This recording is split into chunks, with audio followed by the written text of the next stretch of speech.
Hello and welcome to Network. My name is Pumelele Zondi with your technology and social media news, SABC Network. Now that's on Facebook, Twitter and Instagram, News Network at sabc.co.za, on email. This week we asking you on our Twitter poll what your long-form video platform is, as research in America says teenagers prefer YouTube over Netflix and other long-form platforms. Results of that are coming up later in the program. Here's what's coming up in this episode. We went to the recent Science Expo. Mbilwi Secondary School in Limpopo won big in a recent schools competition. And in our conversation, we continue with those chats about Cybersecurity Awareness Month. Every year, school kids from all over South Africa meet up at the Science Expo. This is where they showcase what they think could be some of the solutions that can help save our country in a lot of ways. Lebo Mukumela went there recently. Some of the country's bright minds gathered at this year's Expo International Science Fair. The 43rd Annual Science Expo had a different flair about it this time around, as it hosted not only learners from across all 9 provinces of South Africa, but also welcomed participation from 10 other countries. Yeah, so this year we've got 10 countries participating. We've got Indonesia, we've got Turkey, who've indicated virtual participation. We have Mexico that have come through, and we've also got Kenya and Ghana participating virtually. Lesotho was supposed to come through, but they're also participating virtually. On site we have India, we have Namibia, Mozambique and Zimbabwe. So what we try to do is we open up the science fair to the continent. So we host the African countries. And it's important because it's prohibitive for our African countries to travel to other science fairs. So why not open our doors and accommodate them in Africa? Here, we met young, innovative minds who confidently took us through solutions that they created to deal with various problems currently faced by South Africa. These innovations range from solving farming to education issues.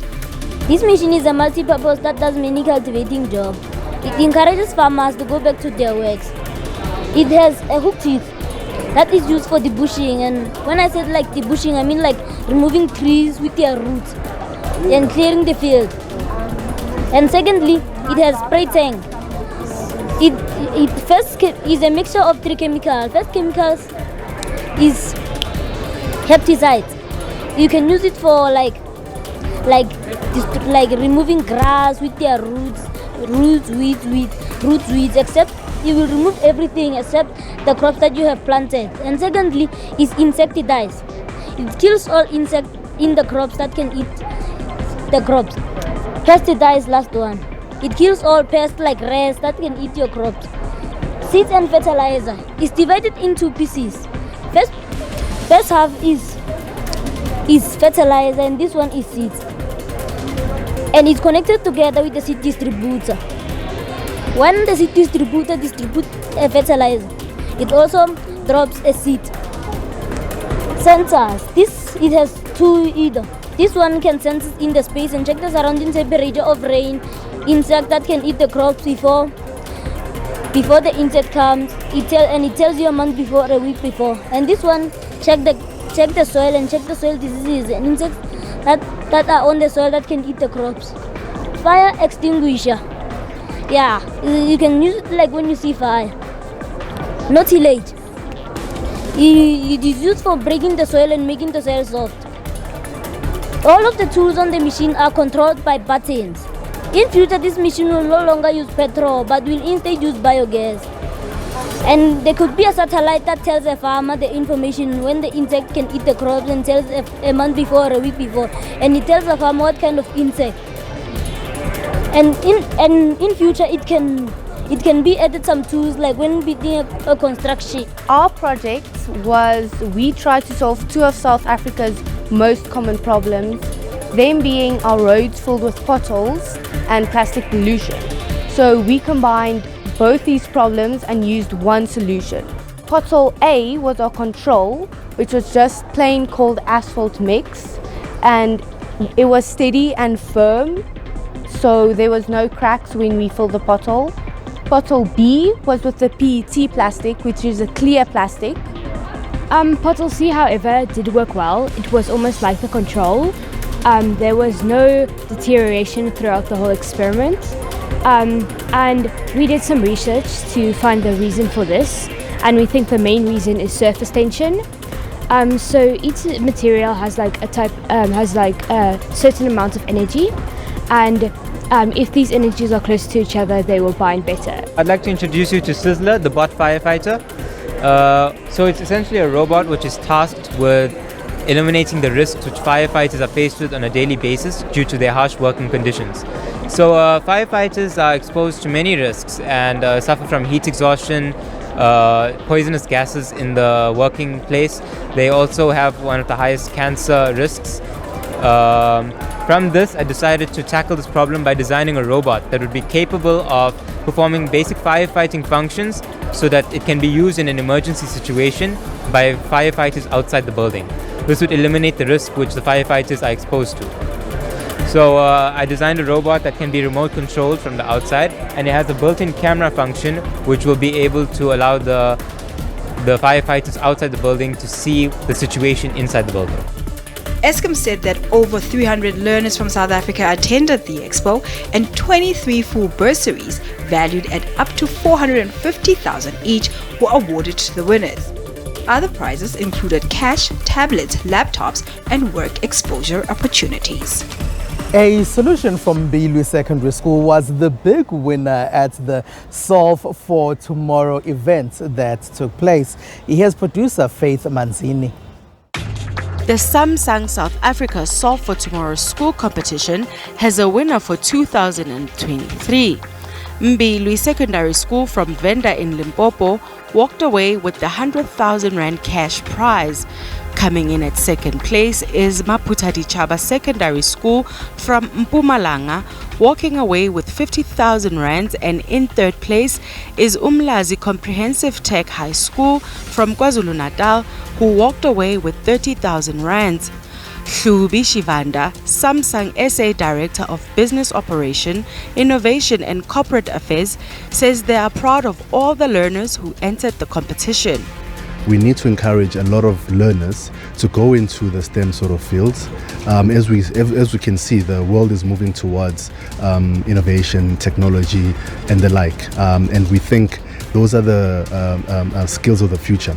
So ultimately, what we're wanting to have is a situation where STEM is not something that kids shy away from and do the more softer sort of subjects. We're wanting them to focus on these sort of subjects where it also informs their choices in terms of the tertiary education that they would ultimately go into.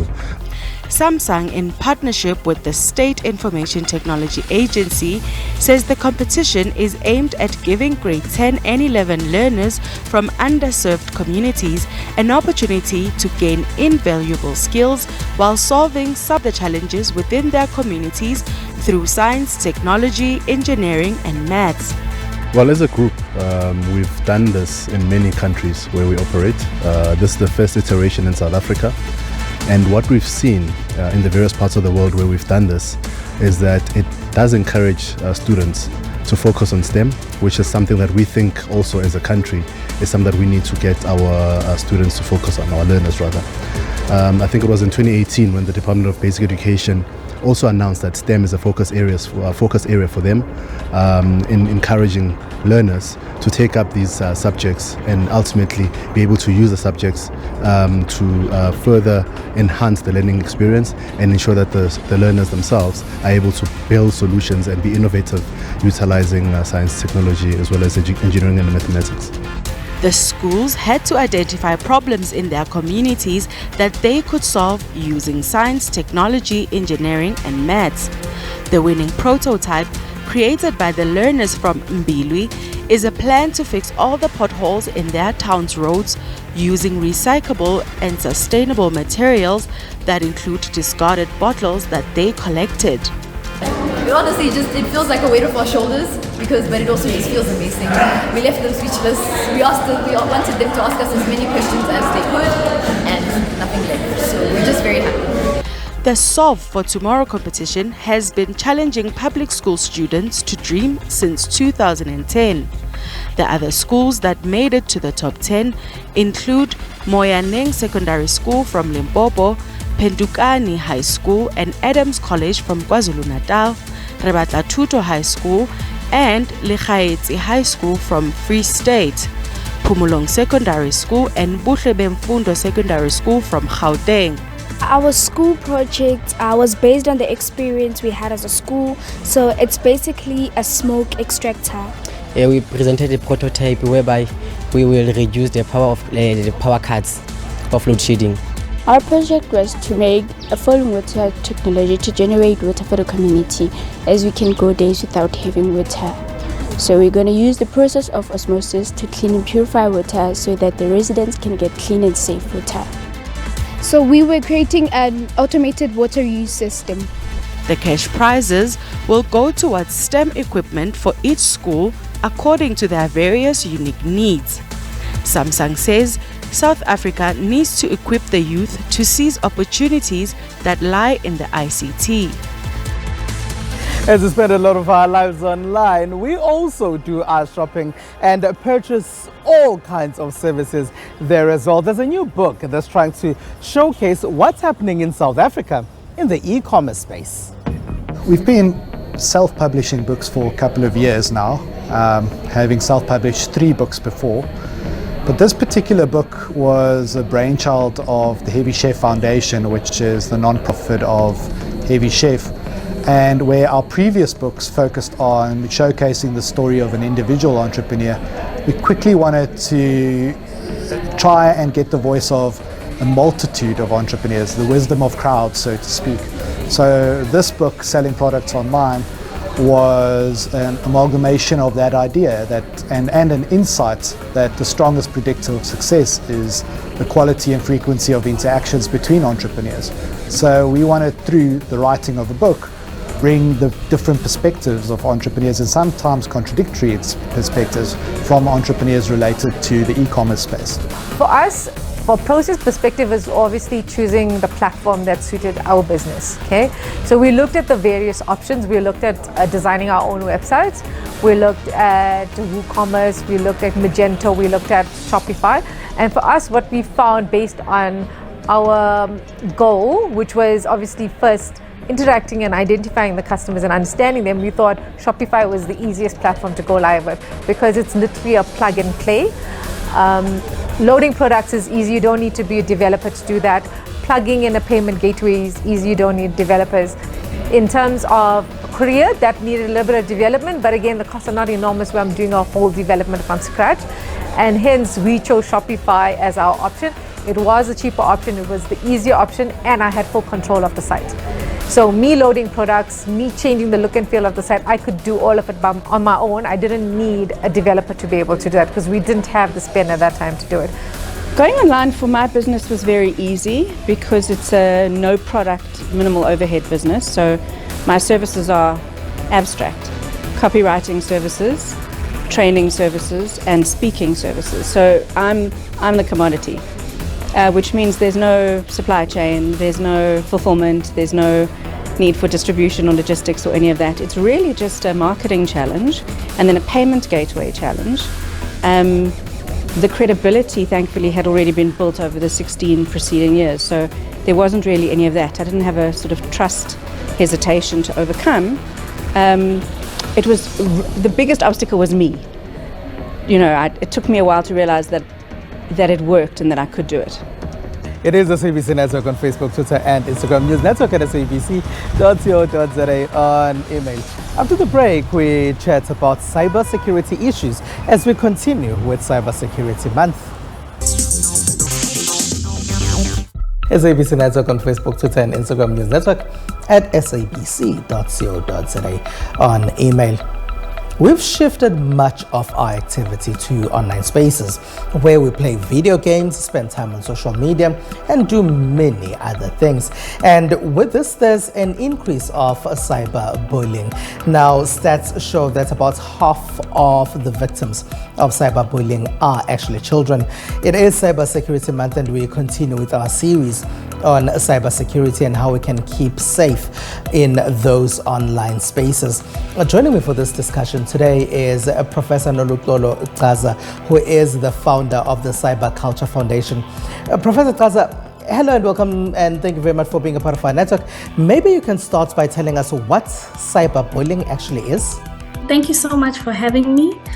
So cyberbullying is the use of digital devices or platforms repeatedly to harass and threaten others, and it comes in so many different forms that sometimes it becomes difficult for people to recognize and that this in fact is cyberbullying. How prevalent is it, Prof? Sure, cyberbullying is prevalent in South Africa, though to accurately quantify is a bit difficult because some people don't report. So cyberbullying is often underreported due to factors of reluctance to come forward and, the limited awareness, as I said. But in a survey that was done in 2021 with 200 South African parents, it was found that 51 of their children had been cyberbullied at the time. So, that gives an indication of how prevalent this is in South Africa. Some people might think that they're having fun online, but in actual fact, they could be tormenting other people in those online spaces. How does one identify that they are actually a cyberbully? Well, for one, it's the type of content or how you engage with others, because cyberbullies are people who often invade other people's privacies. They engage in things like shaming other people publicly. They stalk people, harass people online, sending them repeated unwanted communication.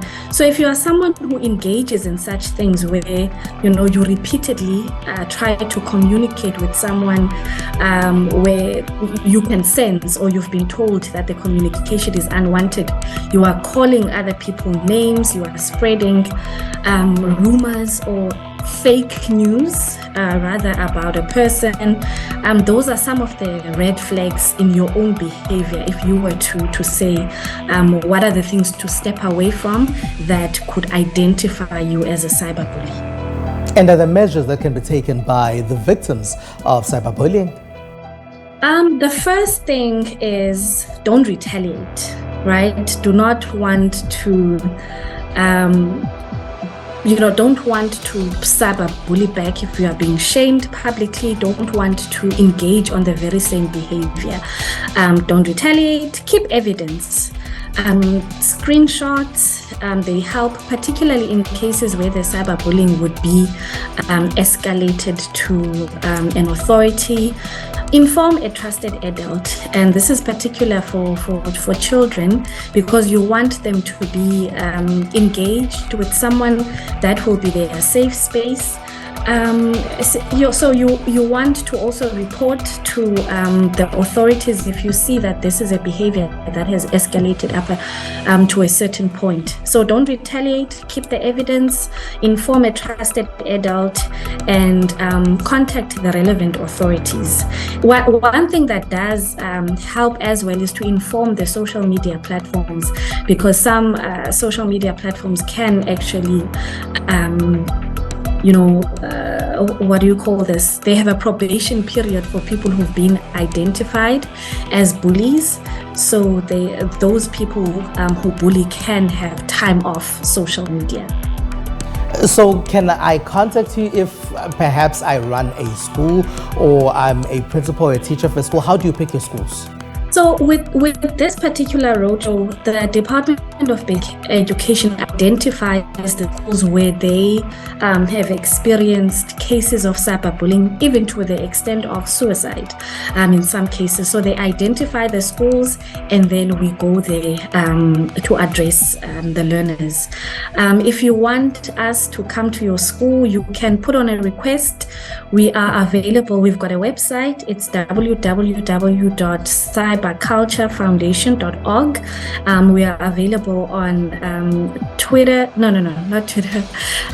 TikTok, Instagram, Facebook, LinkedIn, and our handle is the Cyber Culture Foundation. So if you want us to visit your school, you can just put in a request on those platforms. All right, Professor Noluxolo Gaza, thank you very much for being a part of our network. Professor Noluxolo Gaza there is the founder of the Cyber Culture Foundation. They're doing a lot of work, especially in the Eastern Cape, as they go to various schools to educate children about cyberbullying. As we do read the stats that say half the victims of cyberbullying are children. It is SABC Network on Facebook, Twitter, and Instagram. News Network at sabc.co.za on email. Stay with us.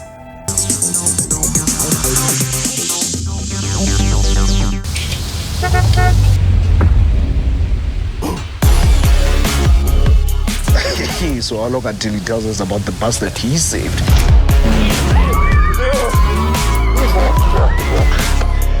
Or the extra strong tailgate. Let's please have a seat.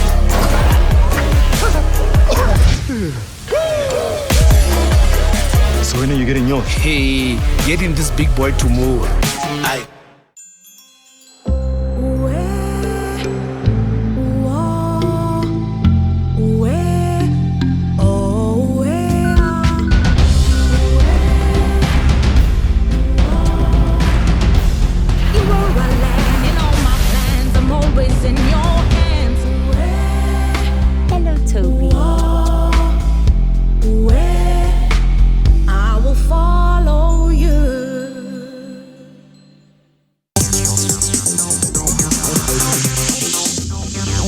SABC Network on Facebook, Twitter, and Instagram. It's News Network at sabc.co.za on email. Welcome back. Here's what else took place in the rest of the world in the tech space.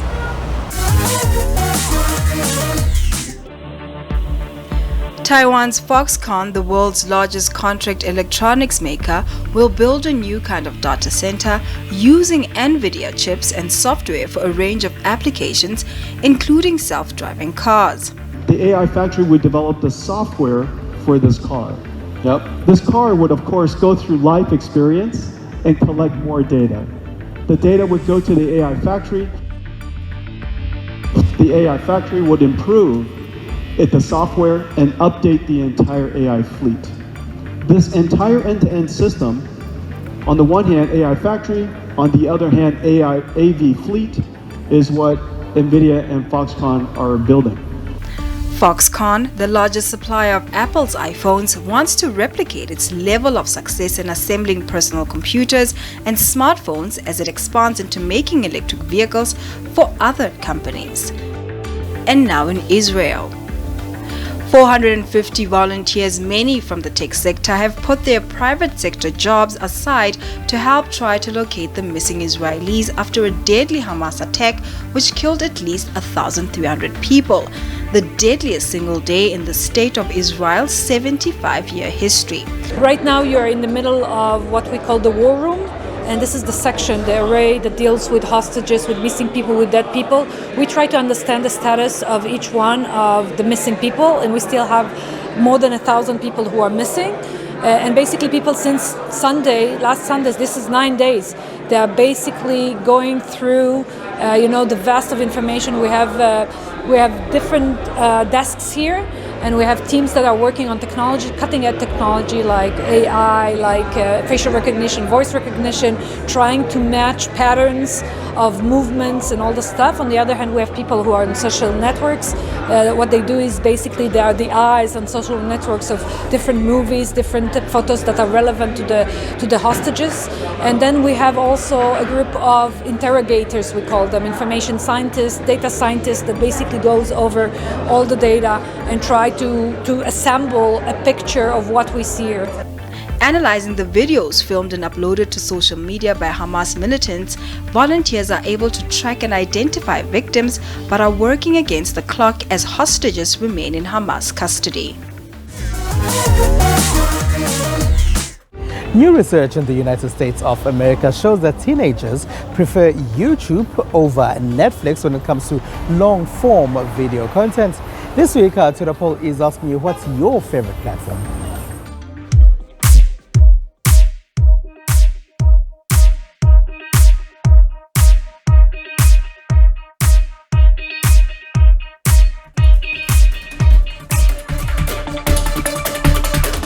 And that's it. That's all we have for you. Find us on SABC Network on Facebook, Twitter, and Instagram. It's News Network at sabc.co.za, on email. From Ms. Phumelele Zondi and the rest of the team, bye-bye. Have a good one.